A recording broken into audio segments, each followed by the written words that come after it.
I'll give you my view about the future, because that's the topic today. I think that the future is not something to be predicted. It's something to be achieved.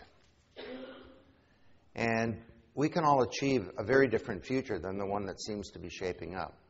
But if we're going to do that, we need to understand what's happening to the enterprise, to talent, and to the world. And in the next hour, I'm going to try and convince you of the following idea, that our models of talent management, how we recruit, compensate, train, motivate, supervise, manage, evaluate the performance of, retain talent, that these are all models that came out of the Industrial Age Corporation. And the Industrial Age was a time of mass production. It was a time of scale and standardization. It was a time of hierarchies and of command and control. And we're now moving to a completely different model of talent management, and of management as a whole. Now, that's a tall order, so let me get into it. By the way, just some housekeeping. The hashtag was Strat12, #Strat12. And my Twitter name is @Tapscott. Often in conferences, people say, please turn off your mobile devices. I'm glad you didn't say that, because please turn on your mobile devices. And I always find it interesting to hear what people thought about what I was saying as I was saying it. Now, Wikinomics was a book I wrote with Anthony D. Williams about 5 years ago. And Wikinomics was about the corporation. And what we argued, that the internet is not a platform for websites, eyeballs, stickiness, clicks, page views, hooking up online, or any of that. It's becoming a global computational platform that radically drops transaction and collaboration costs. And that means that the deep structure and architecture of the corporation and how we orchestrate capabilities to innovate, to create goods and services, to engage with the rest of the world, all of that is changing very profoundly. Because talent can now be outside the boundaries of companies, not just inside.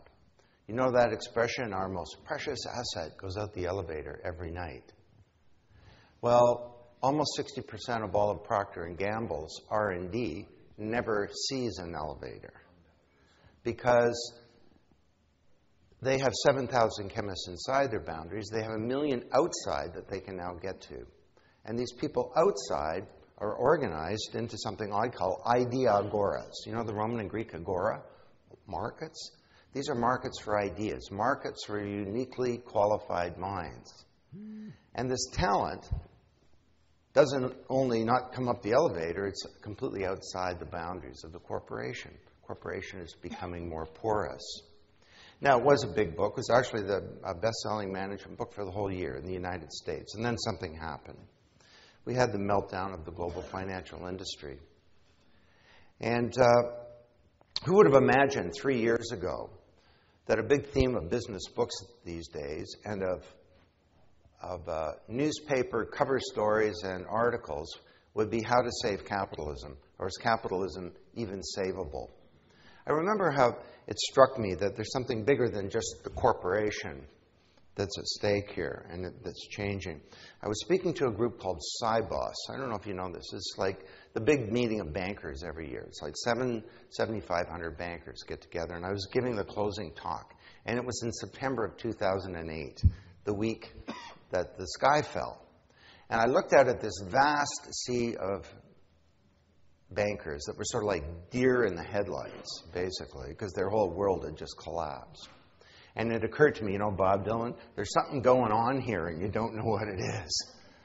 That it occurred to me, this is not just about the corporation itself, but every industry, and for that matter, the whole modus operandi of our economy and of our civilization in some ways is going to change and needs to change. Now, you may know this guy, Paul Krugman. He's a Nobel Prize-winning economist, writes for the New York Times, controversial guy. And for some reason, he and I end up speaking at the same conference sometimes. And he gets up and he says, look, here's what's going on in the world today. We've had the meltdown of the financial services industry. And when that happens, you get a prolonged period of slump. Japan had one in 1992. They're still in a slump. So get ready for 2 decades of ugliness in the global economy. And that's the good news scenario, because some really bad things can happen, like Spain or Italy defaults on its sovereign debt, the euro collapses, Europe goes into a depression, the global economy goes into a depression. That's one of some really bad things that can happen. Well, as I said, my view is different. I think the future is something not just to be predicted, it's something to be achieved.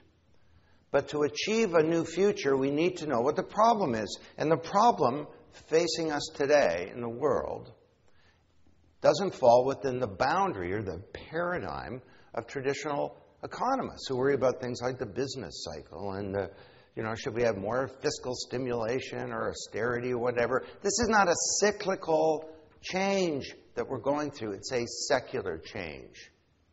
I'm convinced that we're at a turning point in human history where many of the institutions that have served us well for decades, even centuries, are now at various stages of being stalled or frozen or in atrophy or even failing. The industrial age is finally running out of gas. And at the same time, we can see the contours of the spectacular rebirth in some ways of a whole new set of institutions around a new communications medium and around a whole new network model. And this is the change that's underway in the world. And if you want to understand how talent is changing and how the workplace is changing, if you understand this historic shift between the modus operandi of the industrial age and of a new age, I think you can get it right. I don't know if any of you, this is my new book. By the way, if you want to buy this book, the best way to get it is in massive volume. You look like people with friends. Christmas is coming soon. No, seriously. So let's have a look. Each of these is kind of like a 90-minute presentation, so unless you're up for a little 30-hour marathon, I'll just summarize it quickly. But the old industrial age corporation, it was typified by General Motors, America's greatest company. It went bankrupt. The financial system, the core modus operandi of Wall Street almost brought down the global capitalist system, and it hasn't changed. Newspapers are going bankrupt. 70 newspapers have gone under in the last decade. As one youngster said to us, if the news is important, it will find me. Our systems for global problem solving, based on old nation-state models of cooperation, can't seem to solve problems. Universities and schools have an industrial age model. It's a broadcast model of learning. I'm a teacher, I have knowledge. You're a student, you're an empty vessel, you don't. Get ready, here it comes. This was the modus operandi of the industrial age, where you have something in the center, at the top, pushes out something. Products, services, content, news, media, music, learning, you name it. And everybody out there is a passive recipient. They're inert, and they don't really cooperate. They're isolated. So the model of learning is a one-way, one-size-fits-all model where it's focused on the teacher and the student is isolated in the learning process. It's based on the lecture. We have the very best model of learning that 17th century technology can provide. To me, the lecture is the process whereby the notes of a lecturer go to the notes of a student without going through the brains of either. Now, I appreciate the irony that I'm standing up here giving you a lecture. But you know what? You're not going to learn much from this. Nobody's going to remember the 16 institutions that need change, or the 5 new principles, or the 7 new business models, or the 8 transformations of talent that I'm about to tell you. I'm just trying to convince you of a single idea and maybe have you go back and do some personal, custom research or some small group discussion, which is where you learn. Now, for each of these institutions that's failing, on the other hand, we have these amazing initiatives to reinvent these institutions around a whole new model. So this is a time of great danger and peril, but fundamentally, it's a time of great opportunity. Now, one more 70,000-foot thing here, and we'll get into it. If you want to understand what's happening today in the world, and to talent for that matter, I think you don't go back to with respect to Paul Krugman, to 1991 or 1982 or even the Great Depression. You need to go back earlier.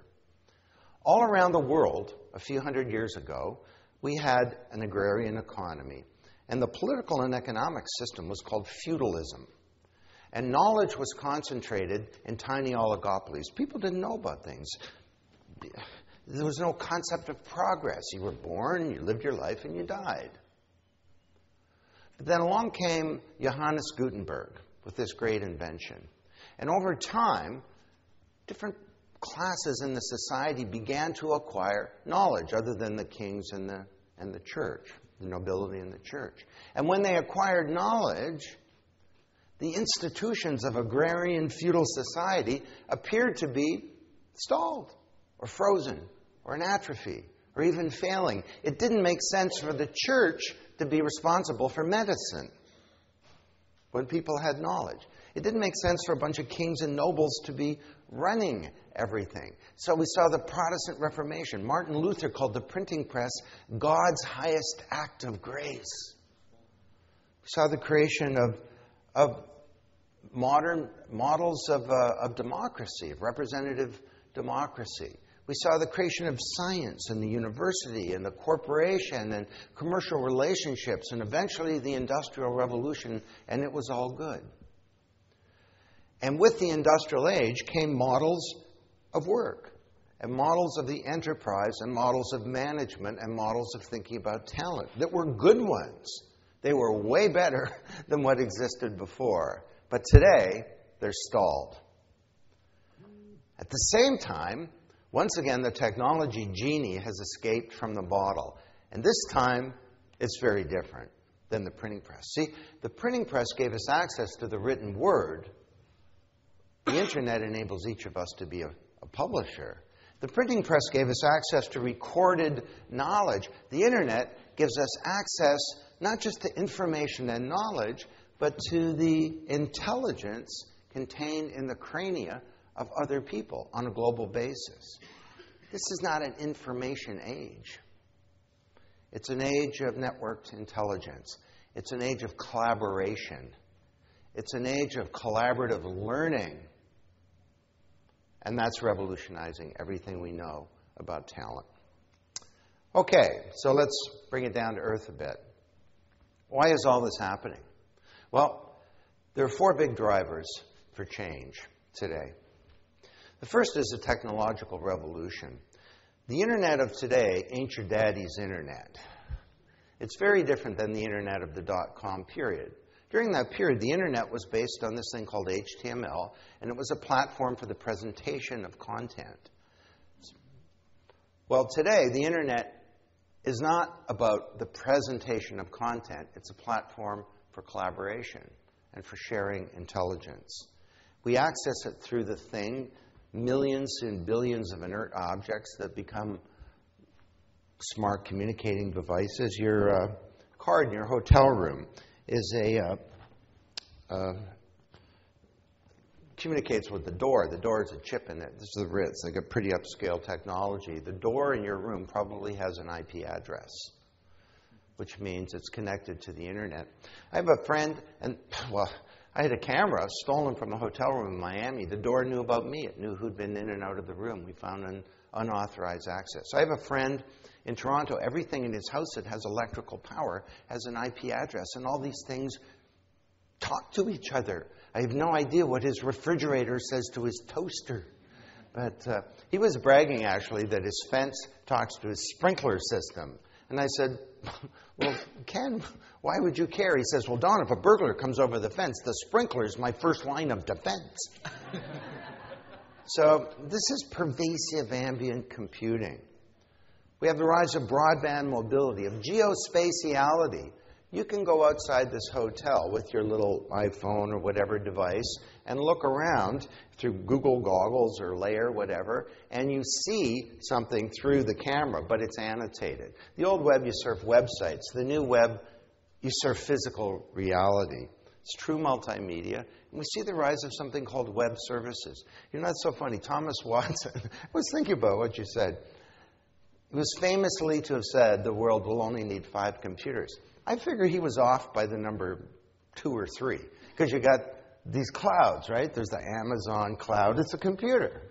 And then you got the IBM cloud, and you got the Google cloud and the Microsoft cloud. Watson may not have been that off.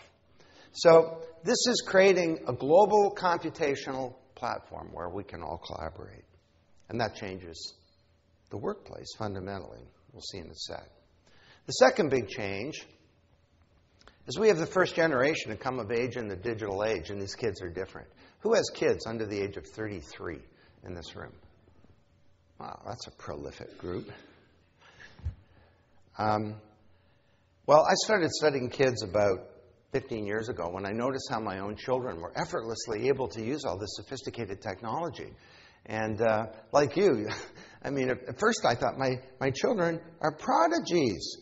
And but then I noticed all their friends were like them, so that was a bad theory. So I started working with 300 kids, and back in 97 I wrote this book, Growing Up Digital. Well, flash forward to today. They're not just growing up digital, they've grown up. They're coming into the workforce, into the marketplace, into society, and there's no more powerful force to change every institution than the first generation of digital natives. I'm a digital immigrant. I had to learn the language. So this is really important. Now, this is some stuff about demographics. Each of these is called a population pyramid. And at the top of the pyramid are people over 100, and at the bottom are people 0 or 1 day old. So on the upper left there, that's a population pyramid for Italy, I think. Let me just go out here and I'll look. Yeah, that's Italy. So you can see a huge middle-age bulge. If I'm in Italy speaking, I say, who here has kids? You don't get a lot of hands going up. I'm very tempted to say to them, you know what? Let's just end this talk right now. Go home, light a candle, open some Prosecco, turn on some nice music, make some babies. Because there's going to be a huge talent crisis in Italy. This one here in the middle, that's the United States. So a baby boom, a bust, and an echo. Japan has an even older population in the bottom left. And that's a big problem because they have a restricted immigration policy as well. On the upper right, we have China. So look at that. There are a fair number of young people, but not a lot of very young people because of the one-birth policy. The middle right is Iran, biggest generation of teens and 20s coming into their 30s now of any country in the world relative to the rest of the population. And at the bottom there is Brazil. Now, if I had China up there, if I had India up there, the population pyramid for India looks like that. The plurality of all young people in the world are in India. So, what's going on here in the U.S.? Well, these are the 3 big generations that are now in the workforce. There's the baby boom. If you're born between 1946 and 1965, you're part of the boom. Biggest generation ever.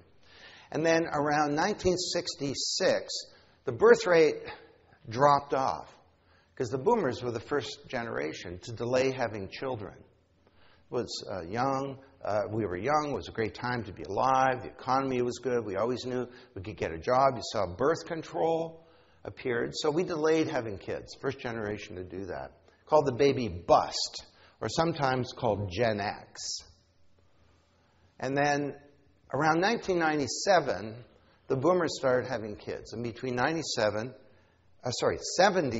and 97, they produced this echo of the boom. Now, this echo has lots of names. Some people call it Gen Y. I don't think that's such a great term, because to name this massive generation as a follow-on to the demographically puny Generation X, I mean, that's not helpful. Some people call them millennials. Personally, I'm not crazy about that term, because what's the defining characteristic of this generation? Is the fact that the year 2000 came and went? I don't think so. This is a huge generation that's affected by one thing more than anything else, and that's they're the first to come of age in the digital age. And we don't get this boom-bust echo thing at all. This is school enrollment in the United States. Boom, bust, echo. But we say the population is aging. I'm not sure that's a good formulation. Of course, it's aging, but what's really happening is it's bifurcating.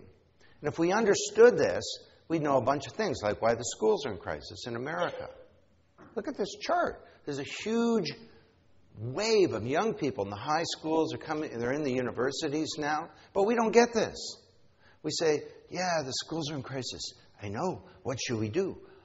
I don't know. Why don't we cut back on funding for education? Maybe that'll help. Maybe we should test kids more. Class sizes in Wisconsin are going to 55 because we're cutting back. Teachers are the problem, right? And if we just test kids more, and then if they fail, we'll shut their schools down. Or some people argue against public education altogether now in America. It's truly astonishing. One of the greatest accomplishments of our civilization is that we have public education for all children. Now, there's lots of problems with it. I think we don't understand this. Now, the defining characteristic of this generation is not that they came after Gen X, and it's not that they came of age when the world went from 1999 to 2000. And it's not just that they're the biggest generation ever, although they are. This is the first generation to grow up digital. Now, you notice this cartoon. It got a kind of pathetic little laugh, right? This is a cartoon out of Growing Up Digital 15 years ago. And back then, it used to just crack people up. You know, whoa, it's so funny, a kid using a computer. Now people look at it and they say, what the hell's that thing? I mean, why isn't an iPad or something? So, you know what? Time online for this generation is not taken away from hanging out with their friends, learning the piano, talking to their parents, or doing their homework. Time online for this generation, growing up, is taken away from hockey? Sorry, is that what you said? Time online is taken away from hockey. Yes, TV. Boy, that's an interesting taken away from. I think hockey is actually growing in America unbelievably. But no, it's taken away from television. The baby boomers, my generation, watched 24 hours a week of TV per kid during their teenage years. And this generation, you know, if you have kids, they watch less TV and they watch it differently, right? They come home, they turn on their computer and they're in 3 different windows and they're texting on the side and they got 3 magazines open. They're listening to MP3 files and maybe talking to their friends. And they got a video game going on the side. Oh, yeah, and they're doing their homework. And the TV is sort of like in the background. The TV is like ambient media. It's like music, right? And when they're online, what are they doing? I'm describing your kids, aren't I? What are they doing? Well, rather than being the passive recipients of somebody else's video, they're reading and organizing stuff and searching for things and authenticating and composing their thoughts and telling their stories and having to remember things, or even, so-called multitasking. This is affecting the brains of an entire generation. And overall, it's not bad. It's good, assuming that there's a good context. Let me just give you one example. I'm going to hang around after the talk. We can talk about this. But I have parents come up to me and say, how can it be my 14-year-old is getting A's when she does her homework and 5 other things at the same time? My wife and I, we have big conflicts about this. I said, well, is she really getting A's? Is she a good kid? Does she get out? Is she fit? Does she have friends? And if they say yes, I say, well, first of all, we're not talking about a problem here. We're talking about something really interesting. The brain scientists that I've worked with, I'm convinced that these kids are not multitasking. They have better active working memory and they have better switching abilities.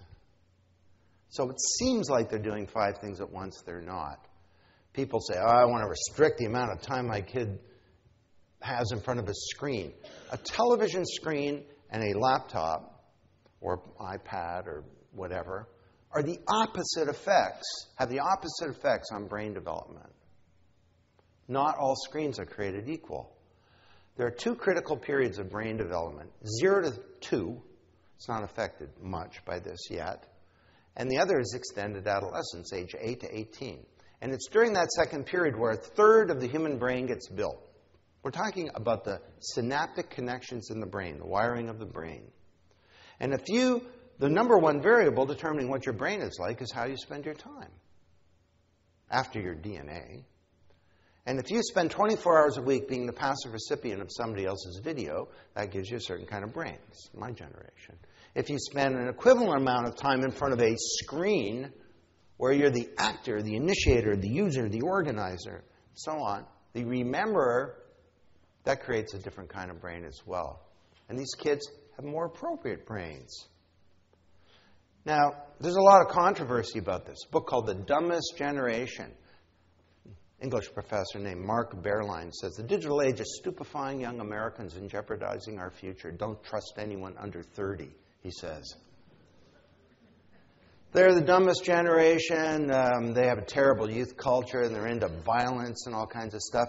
Jean Twenge in a book called Generation Me. We've created a little army of narcissists. All they care about is their YouTube and their Facebook and their Twitter and their MySpace and so on. This is a generation that is into drugs, and alcohol, and hip-hop, and awful racist, sexist stuff.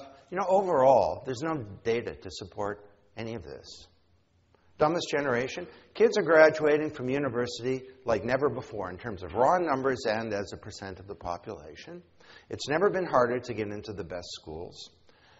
SAT and other standardized test scores are pretty much at an all-time high. They're not the dumbest generation. They're the smartest generation. Now, the bottom third are dropping out of high school. Huge problem. But to blame the internet is sort of like blaming the library for ignorance. Real problems with the school. And increasing class sizes to 55 is not going to help. They don't give a damn. Youth volunteering has been growing in America in both high school and university year over year for 15 years. It's a generation that cares a lot. Drugs and alcohol. Youth crime is down year over year for 15 years. We have this big crime problem. Actually, it's been dropping year over year for 15 years. Drugs and all this stuff. The percent of kids in high school that are clean, that don't do either alcohol or drugs, has been growing year over year for 15 years. We can be enormously hopeful about this generation. Furthermore, this is the first time in human history when children are an authority about something really important. I was an authority on model trains when I was a kid. Today, your kids are an authority on this digital revolution that's changing every institution in society. There is no generation gap. Today, in our families, kids and parents get along pretty well. Look at your iPod and your kid's iPod. There's overlap. My parents didn't even like the Beatles, let alone the Doors. What we have today is what I call the generation lap, where kids are lapping their parents on the info track. And if you've got a teenager in your house, you know what I'm talking about. Who does the systems administration in your home? So, this is kind of a long discussion. I've said too much. I'll just say a couple of things. On the left there is Rahaf. This is a big audience, about 6,000 people. Highest rated session. Out of the Mouths of Babes. I was interviewing these kids. That's Rahaf Harfouche. She was studying in Paris. Her boyfriend was in Toronto, so they turn on video Skype all day long to keep their relationship going. They cook together across the Atlantic Ocean, stuff like that. I asked her, Rahaf, your generation, do you use email? And she said, oh, no, Mr. Tapscott, email is yesterday's technology. And I said, well, if you did use email, what would you use it for? And she says, email is it's sort of like a formal technology, say, for sending a thank you letter to one of your friend's parents. That would be a good use of email. 2 down from her, Sherry Kong, 20-year-old student in New Zealand, hired with 80 other students by the government. Their job? To teach the teachers how to use the internet in the classroom. I asked her, so Sherry, what are the teachers like as students? She says, oh, Mr. Tapscott, they're awful. They talk in class. They don't do their homework. And at the end there is Michael Furtick. He's a granddaddy of them all. I've known Michael since he was 13, like almost 17 years ago now. When he was 13, he was the project manager at my website, growingupdigital.com. They made him the project manager because he was the oldest and most experienced as a 13-year-old on the team. Michael actually, when he was 15, he sold his own website for an undisclosed 7 or 8-figure sum. One of the news reports said it was probably only $1 million. I sent him an email because he was getting 20 million page views a month. I said, Michael, you sold it for $1 million. You should have called me. And he wrote back and he said, Don, legally, I can't tell you how much I sold it for, but I can tell you I'm very happy. And he didn't want the money to buy a Ferrari or something. He bought a cheap little car, but his mom had to drive around with him because he only had his learner's permit. He bought the money to invest in his next new venture. Check it out. It's called takingitglobal.org. It's a social network of hundreds of thousands of young people who want to change the world. What does the new workplace look like? In their culture is the new culture of work. And we interviewed 11,000 young people in 10 countries, or surveyed. And these are the 8 norms of the generation. It's the first global generation ever. And if you're designing a work system, design it around these 8 norms. Number 1 is freedom. Freedom of mobility. Freedom of choice. Choice is like oxygen. When I was a kid, I had 3 TV stations. These kids have millions of TV stations. They want to customize everything. I never got to customize a Mickey Mouse Club when I was a kid. These kids can change their world. Is your company like Deloitte, where you can have custom job descriptions for every employee? It's a generation of scrutinizers. When I was a kid, I saw a picture. It was a picture. These kids see a picture. Like, what is it? An animation, a bot, a more... I look at the cover of Vogue, I see a model. My daughter sees a Photoshop job. Oh, her cheekbones are bigger and her neck is longer. It's a generation of authenticators. It's a generation with very strong values. It's just not true that they don't give a damn. They love to collaborate. Now you can say, well, the television for the baby boomers, that was electronic hearth. It brought the family together. Well, I don't know about your family, but past the popcorn, was hardly a meaningful collaboration. These kids have grown up interacting. It's a generation that wants to have fun. Over half of them said having fun with a product or service is as important as what the product or service does. And in the workplace, having fun is more important. Is this a job where I'm going to have fun? Is more important than how much will I make in this first job out of university. It's an entertainment generation. A generation that wants to have speed. Oh, they have a need for immediate gratification. Well, there's always a pejorative spin on all of this. My daughter was consulting. She was traveling. She was doing some work at Best Buy.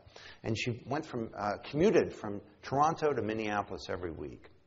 And she would check into the Marriott Hotel there in 30 seconds. She used to time herself just for fun. She was amazed by how fast you could check in. Then she wonders, why does it take 30 days for my government to do something equally complicated?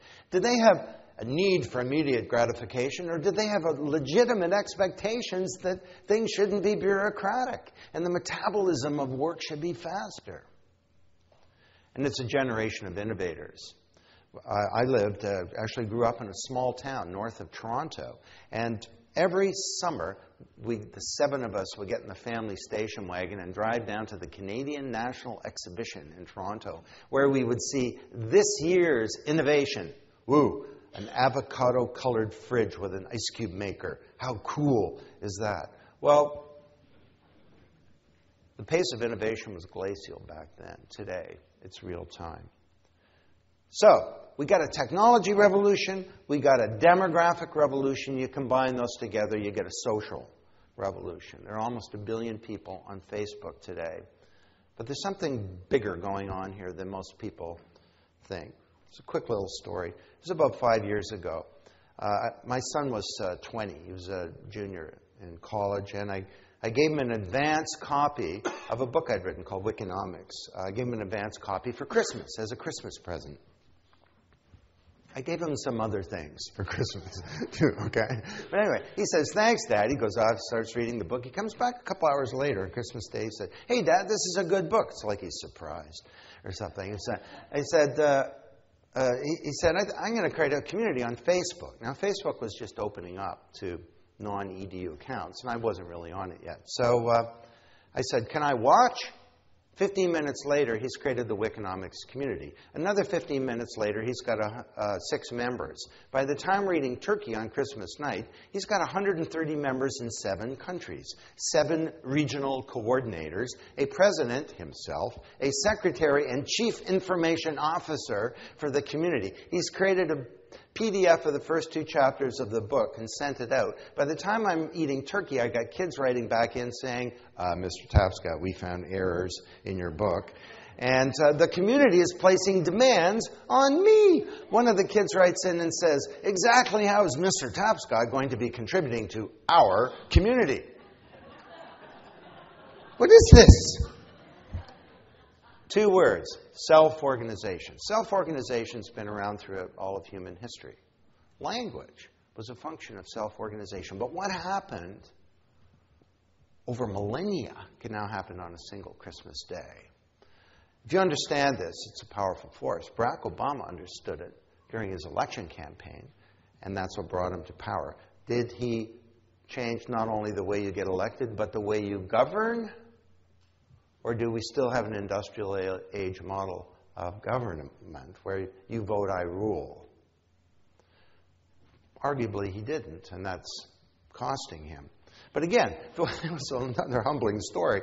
This is, I don't know, about 5 years ago, 4 years ago, somebody sent me an email saying, "You know this guy, Obama is trying to get the Democratic nomination. He thinks your book, Wikinomics, is the key to getting elected and to changing America. Go to myBarackObama.com." So I went there. Right on the screen is my book. It says, "We believe in the principles of partnering the internet and transparency," in the book Wikinomics by Don Tapscott. And he's saying, "I'm asking you to believe not just in my ability to bring about real change in Washington, I'm asking you to believe in yours." And I looked at this thing. Well, my first reaction was, I am the man. But not so fast, Don, because it turns out I'm not the man. Because I started looking around. Yeah, there's a Wikinomics community. There's also a single moms for daycare for Obama community.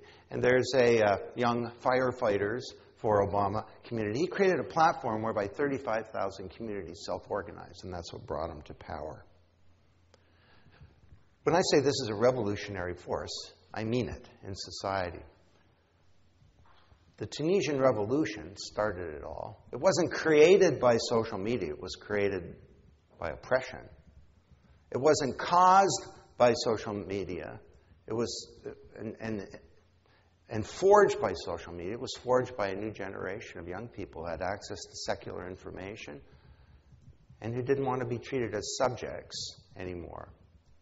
But the media was really important. Do you know in Tunisia, snipers, just as is happening in Syria today, were killing unarmed students demonstrating in the streets. So the kids took their mobile devices, took pictures of the snipers, triangulated the location, sent it to friendly military units that came in and took out the snipers. You think the internet's about hooking up online? For those kids, it was a military tool to protect them from murders associated with the old regime.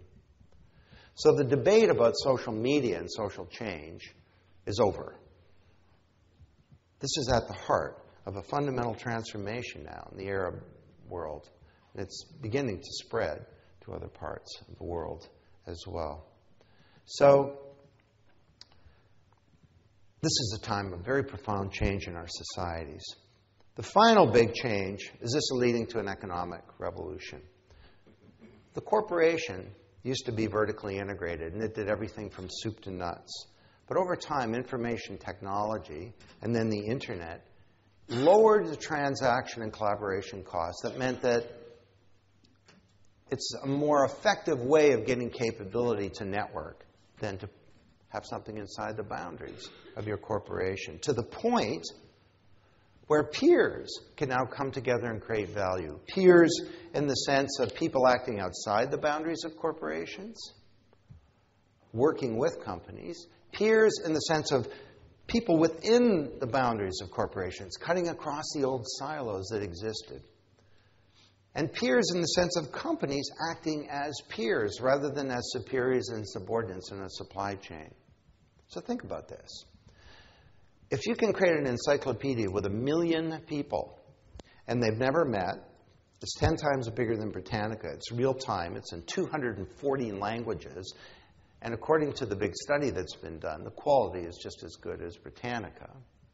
What else could you create? The error rate's about the same. They both have errors. What else could you create? Could you create a computer operating system through peer production? You know, the Linux operating system, created by people who've never met, thousands of people, nobody owns it. This is now the dominant operating system in the world for medium and large computers. As of the last month, it now dominates mobile devices. Linux is used in nuclear power plants. Linux recently announced a new big customer, China. Imagine that. You're the salesperson on the China account. Hey, boss, I got this big new customer. I mean, China. It's really big. A lot of people. Could you create a physical good? Well, the Chinese motorcycle industry has dozens of little companies. They work together on networks as peers. They meet in tea houses. You make spark plugs, you do ignition systems, you do assembly, you do aftermarket support and service, you collect the money, you do marketing and sales. There's no OEM, there's no Harley Davidson pulling all the strings. This is now 40% of global motorcycle production, and get ready for the $1,000 car from China using the same model. This is a revolution in the architecture of how we create goods and services. I'll just give you a cute little example. This is a daily newspaper called the Don Tapscott's Innovator Daily. I have 100 people who I think are the leading innovators in this space. And this is just my Twitter feed. It reorganizes it into a daily newspaper. This daily newspaper costs me $0 and takes 0 seconds of my week, of my day to produce. Now, it's not a sustainable model because they're now generating advertising revenue, but I don't get it. I'm doing it more as an experiment. But I do enjoy reading my newspaper every day just to see what I have to say about things. So you put those four together and you combine it with the economic crisis, and we have a burning platform for change. You know the analogy, burning platform? That with a burning platform, the costs of staying where you are become greater than the cost of moving to something that's radically different. And now when it comes to the enterprise and to the nature of work, the costs of staying where we are becoming greater than the cost of adopting something very different. Now, I'm a little behind. I was going to go through this, but these are like 5 new principles for changing the nature of work. I'll just very quickly. Collaboration. I'm not talking about a bunch of people getting together and having a nice meeting. I'm talking about collaboration that's radically different, where peers can create value, that can occur on an astronomical scale. I've just been spending a lot of time with this guy who founded Galaxy Zoo. Here's an interesting challenge. She has 250,000 amateur astronomers mapping the heavens. Turns out with an hour training, they can do this as well as a professional. And they just published a paper, and the big discussion in the big astrophysics journal was, how do you author a paper with 250,000 authors. I mean, how do you get their names into the paper? It's sort of an interesting technical problem. Secondly, transparency. Powerful new force within the corporation. Everyone thinks about WikiLeaks. No, this is transparency is changing everything regarding our institutions. And let's face it, companies are going to be naked anyway, because people at their fingertips have these powerful tools for finding out what's going on, informing others, organizing collective responses. Your company is going to be naked. And if you're going to be naked, well, there are some corollaries from that. One is that fitness is no longer optional. Or if you're going to be naked, you better be buff. Meaning you need to have value, because value is evidence like never before. You say the best products, they better be the best. But you also need to have values. You need to have integrity as part of your DNA. Sharing intellectual property. You don't need to own it all. IBM gave away $400 million of software to the Linux movement. Why would they do such a thing? They saved themselves $1 billion a year developing their own proprietary operating system. They just used Linux. They created a platform on which they built a multi-billion-dollar hardware and services business, and they also got to stick it to Microsoft. Probably not in that order of importance. But they prevented Microsoft from entering the enterprise high-end computing space. Interdependence. If there's one thing that we should learn from this economic crisis, it's that business can't succeed in a world that's failing. And we need to have integrity. Because integrity is the foundation of trust. Trust in business is the expectation that the other party will act with integrity. That's it. They'll be honest, considerate of your interests, abide by their commitments, and have candor. So, I'd like to end by just focusing in very practically about work, because that's the topic today, and about talent management. So that's one of 16 institutions that are changing very fundamentally. So let's just get into that.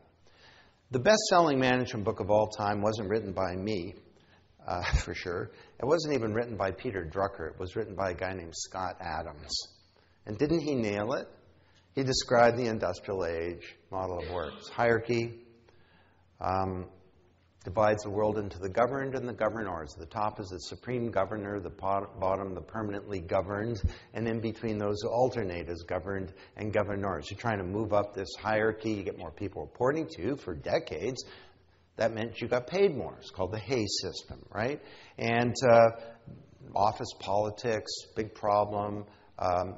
There's lack of sharing knowledge across these because knowledge is viewed as a foundation of power. And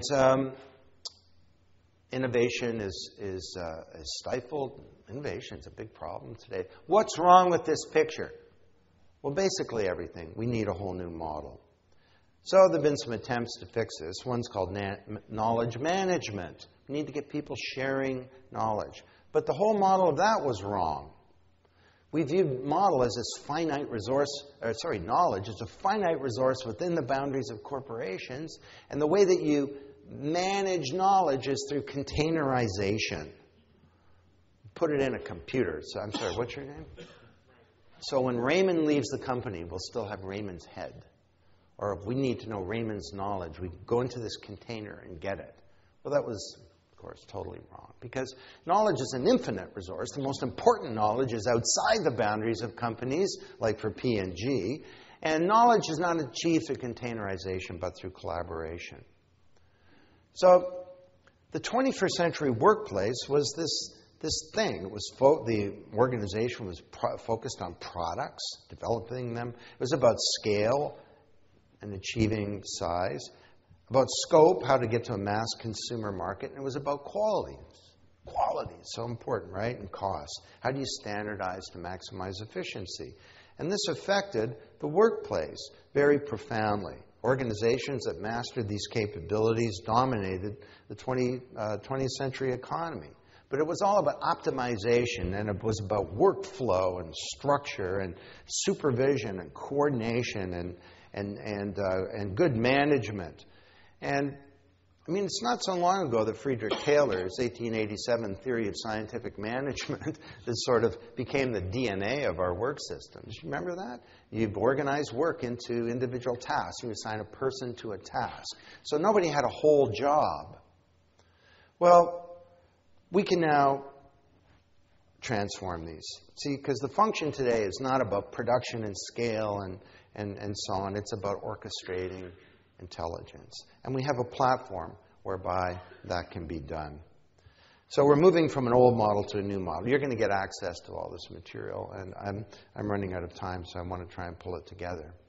Now, another thing that we've got is we have these new collaborative platforms. If electronic mail is a great technology to send a thank you letter to one of your friend's parents, how do we get beyond that to the operating platform for the 21st century enterprise, where talent is kind of like an app that runs on this operating platform? What's in these operating systems? Well, it's based on a personal profile. You have industrial strength social networking, not Facebook, because it's not for the enterprise. You have blogging, microblogging, new document management, and co-creation tools like wikis. Ideation, things like jams, challenges, digital brainstorms, and so on. How could we attack this new market? Let's have a jam on it for the next 3 days in our division. New generation project tools. I'm not talking about Microsoft Office or something like that. I'm talking about these new teams that bring projects together. It's a new class of systems called collaborative decision management. If you Google that term, collaborative decision management, and my name, you'll come up with a paper that defines what this is. And I see Gartner's just picked this up now as a topic that they're covering. This is collaboration applied to making decisions, or as I call it, deliberation. And new generation knowledge management that goes beyond the old container approach to see collaborative knowledge management. Now, these are transforming enterprises. And I was talking to someone earlier who's deeply involved with a market leader called Jive. There are various companies that have these things. And it's a real challenge to figure out what's the right one, because there are 9 different categories of how these things work. I'm, full disclosure, I'm a shareholder in a company called Moxie Software that has a platform called Employee Spaces. And so I have a conflict of interest telling you about this, and so I won't, other than to say it's very cool to have your ideas turned into software. So let me close by making the case here that our old approach to talent management needs to change. So what do? Well, we recruited people, then we trained them, we manage them, we find a way to compensate them and to reward them so that we can retain them, and we evaluate their performance as a way of giving them helpful feedback, of also figuring out if they're the right person or where they should be. I think that all of these are changing, and we're moving to a new model that I've been calling talent relationship management. So let's just go through these 6 things. We'll start with recruitment. Rather than recruiting, I don't think you should recruit people. Let me explain. This is a new generation. It's very different. Here's a youngster, 52 jobs in 52 weeks. He's trying to figure out what he's interested in. So he takes 52 different jobs, and each one he asks for a charitable donation, raises $30,000 throughout the year. Here's a youngster who did a Series A financing, raised $9 million. He's in 6th grade for his software development project. Here's a youngster. Hi, my name is Ron Steam. I'm selling 2% of my future earnings for a chance to go to college. I'm offering up 2% of every dollar I make for the rest of my working life for a starting bid of $100,000. Bob Dylan, something going on here. You don't know what it is. Now, isn't there a surplus of talent? You hear people talk about the lost generation. We have this oxymoron called the jobless recovery. Youth unemployment is 21%. Isn't that just great for all of you people who care about talent management? Because everyone's beating a path to come to your door. No. there's a surplus of labor right now, and that's a huge problem we need to fix. Otherwise, it won't just be the Arab Spring. It'll be the New York Spring and the LA Spring and so on. But there's not a surplus of talent. There's a surplus of labor. And we still need to get the best talent and get them inside our boundaries. But I don't think you recruit them.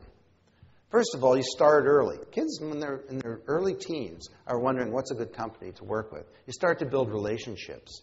You use what I call the influence, N generation, influence network to get to them. They're social networks. You need to articulate a unique value proposition that embraces the 8 norms, right? We're a company that's an innovator, collaborator. We have a company with great integrity. We're a company where it's fun to work here, and so on. You've got to reformulate the resume. This is the old resume. Your name here, your objective, qualifications, education, employment, references, and so on, right? That's what a resume looks like. Why not create a resume that looks like this? What I know, where I've done it, how did I get this knowledge, who I know and what they know, who I want to meet, what I want to learn and create. You've completely recast the initiation experience to relate to the norms of that generation.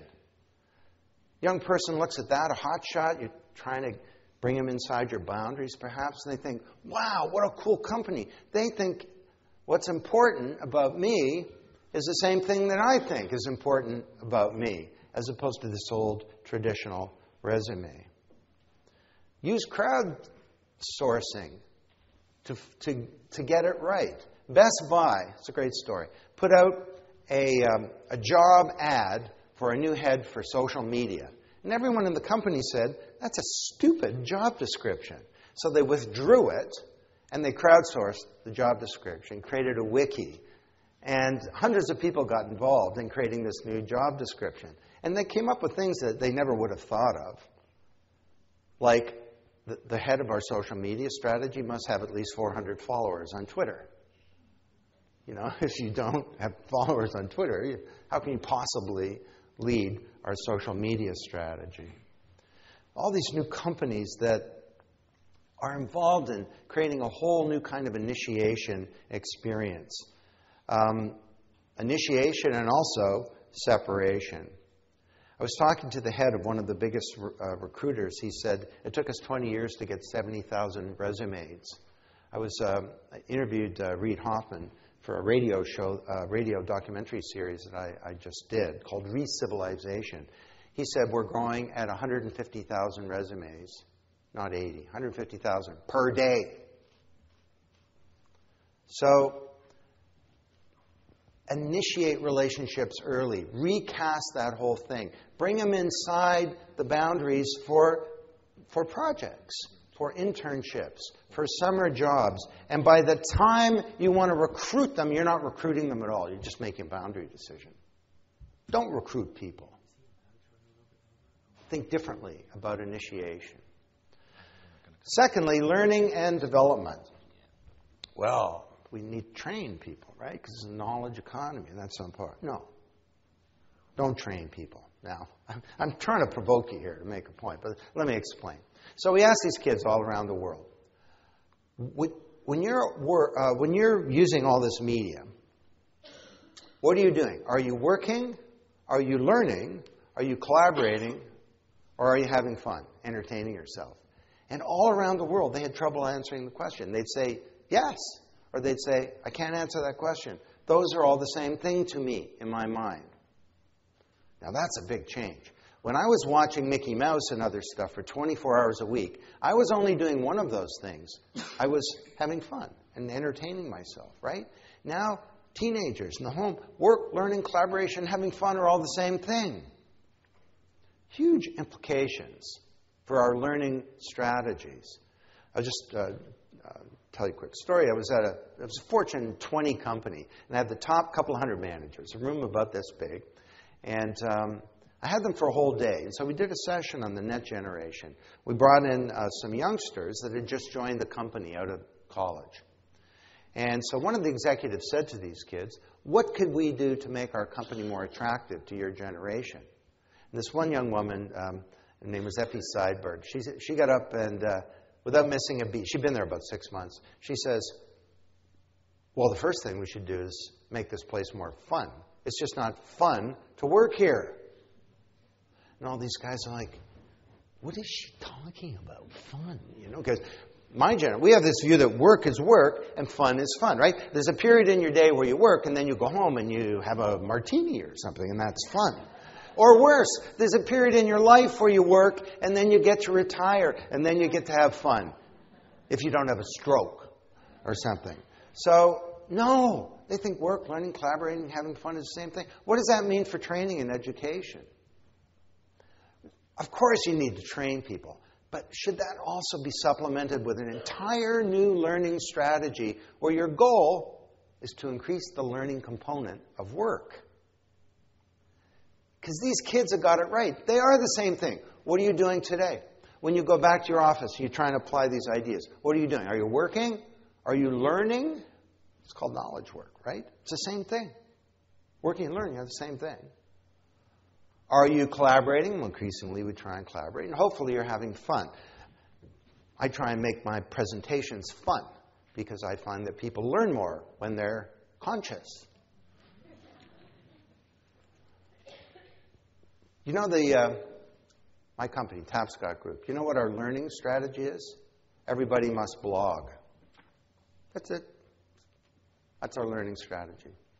Got to figure stuff out. Got to be reading. Got to be thinking, developing your content, learning, figuring out how to collaborate with people, present an idea, defend the idea, change the idea. Work and learning, collaborating, having fun are the same thing. We're trying to increase the learning component of work.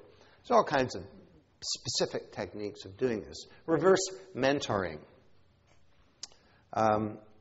That's a panel. It's Michael Furtick, Rahaf Harfouche, and then beside her is my daughter, and then there's a young guy with long hair. Rahaf and my daughter are good friends. She's a reverse mentor of mine, has been now for many years. I'm on Twitter because of Rahaf. 3 years ago, she said, Don, you got to get on Twitter. I said, I don't want to go on Twitter. Twitter's stupid. She says, you're Don Tapscott. You have to be on Twitter. I said, I can't say anything in 140 characters. She says, come on, Don, I'm going to set you up and set me all. I'm no Lady Gaga, but, I got 35,000 people unfollowing me. I wrote my last book on Twitter, asking people for stuff, for ideas, and so on. First time in history when young people are an authority about something really important. Management and supervision. New generation. Biggest ever. They got this great new culture. At their fingertips are better tools than exist in our most sophisticated companies. They're happy to have a job because of youth unemployment. They're bright-eyed. They're bushy-tailed. They come into the corporation, and what do? We stick them in a cubicle, try and supervise them, treat them like Dilbert, and then we take away their tools. I was talking to the CIO of a state where the governor had banned Facebook for all employees. I said, why did the governor do that? He says, well, the governor felt the young people are wasting their time on the job. To which I replied, well, if young people are wasting their time on the job, which may be true, is that a technology problem? You fix that by banning a technology? No, maybe it's got something to do with workflow and job design and motivation and performance evaluation. He agreed. I said, now this was 5 years ago. I said, what was the effect of banning Facebook? He said, well, everybody went to MySpace. Another youngster had a different answer. 27-year-old, works for a U.S. federal agency. So what was the effect of banning Facebook? He said, it was the single most demoralizing thing management ever did. It said to our generation, we don't understand you, we don't understand your tools, we don't get collaboration, and we don't trust you. Now, Facebook is not the right operating platform, but to ban it, we do the opposite of what we should be doing. So we need to stop supervising people and start to build collaborative workspaces. That's what the workplace of the future looks like. It's about radical new models of peers and diagonal collaboration coming together. Oh, that's a funny Dilbert. You can read it in the thing. Okay, number 4, compensation and rewards. We found that money was number 4 coming out of a high-end college. or university. Number one is my new job, will I learn on this job? Number two is, will I get to do interesting work and meet interesting people? Number three is, will it be fun? Not like a big party fun, but will it really be enjoyable work? Will I be dying to go to work in the morning? And number four is, how much you're going to pay me. Now, that varies culturally. Of course, in India, it's very different. If you're one of the 7 or 10 kids that got to go to university, money's number one, because you have to come back and pay the family, or give money to the family. But there are all kinds of new motivators. Daniel Pink's been very helpful here in talking about these. Furthermore, they want continuous feedback. I had this youngster come to me and say, Don, how am I doing? And you know people have a bubble, like a cartoon, where you're really thinking, and I'm thinking, didn't we just talk about this yesterday? Could you wait for your annual performance review and I'll tell you how you're doing? She also says to me, you're the CEO, you have an open door policy. I have a question. She's like 22, right? She says, I love this company. What's it going to take for me to be the CEO? And my little bubble is, one of the things it's going to take is for me to get hit by a beer truck, you know. I thought, this generation, they're like weird in the workplace. They have this need for constant stimulation, a pathological need for self-reinforcement. We did the research. I changed my mind. They don't want to be told how good they are. They're trying to get better. They actually want evaluations every day. So there are these cool new products. I don't know if you know about Ripple, but this is sort of a really neat thing. Hi, it's Jay from Ripple with an awesome way for you and your team to succeed. Ripple is web-based software that makes it really easy to align and motivate your team with the feedback they want every day. Set goals, track actions, share feedback, analyze and improve. It's what top managers do, and here's how they do it. Let's look at how Dan, an example based on a real-world manager, gets great results from his team. On the Team tab, Dan can get a quick summary of what everyone's working on. Imagine not having to interrupt your team to find out. Dan assigns and prioritizes actions based on his goals. It's how you can keep your team aligned and focused. Great leaders help their teams achieve their goals with frequent constructive feedback, and Ripple's all about great feedback. Anyone on Dan's team can recognize achievements with personalized kudos that everyone can see and comment on. Your team will love it. Coaching notes make it really easy for Dan to capture advice when it's top of mind.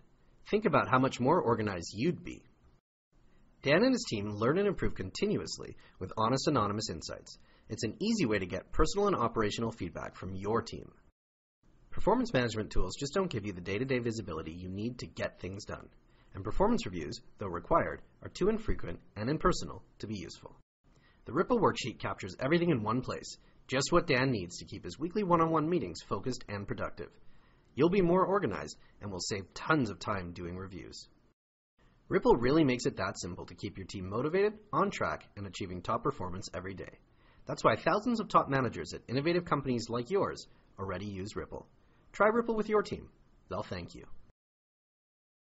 The final one is retention and engagement. This is Dennis Hancock. He's now 32 years old. I've hired him 5 times.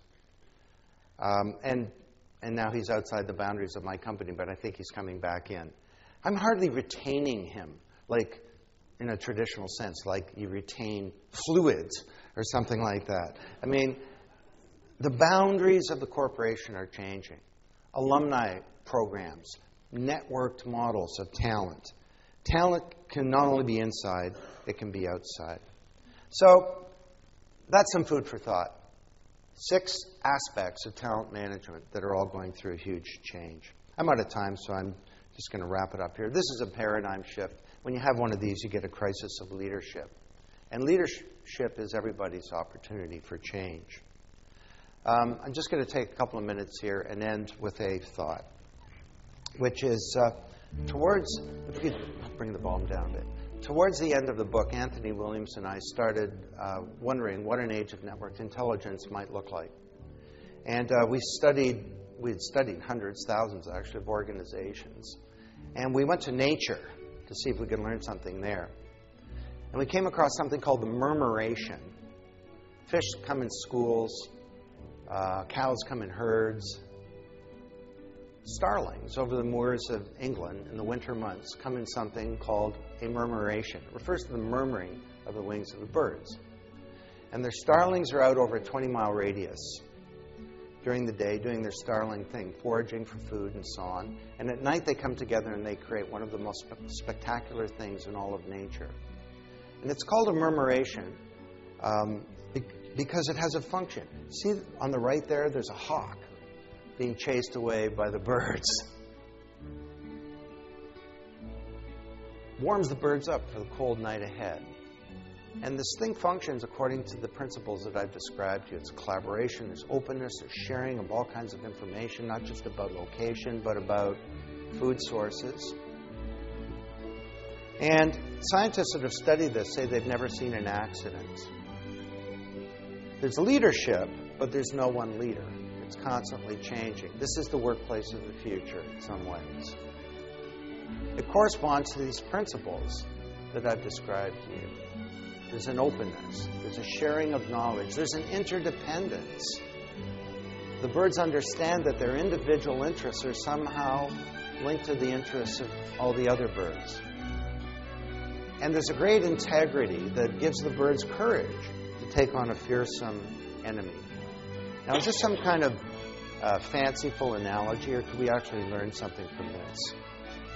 Is it possible that as we connect ourselves through these networks of glass and air on a global basis, real time, that we could go beyond just sharing information, to start to share knowledge, but to begin to share our intelligence? Could we create some kind of networked intelligence or networked consciousness that transcends an individual and an organization? If we could do that, we could do great things. You know, the learning organization, Peter Senge, great idea. We've had a lot of trouble achieving this. Maybe organizations, like people that are not conscious, cannot learn. If we could create conscious organizations, we could do great things. I look at those kids in the Arab Spring today that are being attacked. During the Egyptian Revolution, people said, Mubarak is too strong. The kids are going to go home. They'll give up. I argued that they wouldn't, and that they would triumph, because they knew that if they go home, he will hunt them down and he will kill them. Just like Assad will kill the entire leadership of this revolution that's underway in Syria if they give up. So I look at this thing and I get a lot of hope that maybe if we can connect ourselves, this age of network intelligence can be an age of promise fulfilled and of peril unrequited. And this smaller world our children inherit might actually be a better one. I'll tell you one thing for sure is the next period will not be boring. So thank you very much.